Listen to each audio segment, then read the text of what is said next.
You ask Tiger to solve. This deals with linear equations with one unknown. The final result is x equals -1. Let's solve it step by step.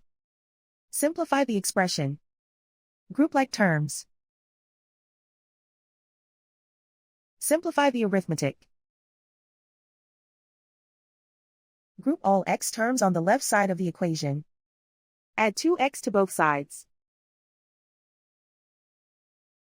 Group like terms.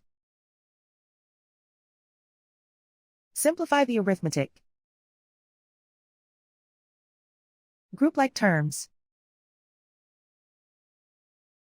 Simplify the arithmetic. Group all constants on the right side of the equation. Add 9 to both sides. Simplify the arithmetic.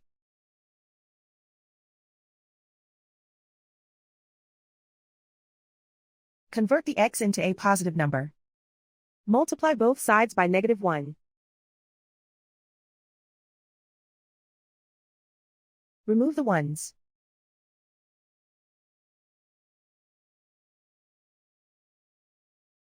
And so the final result is x equals -1.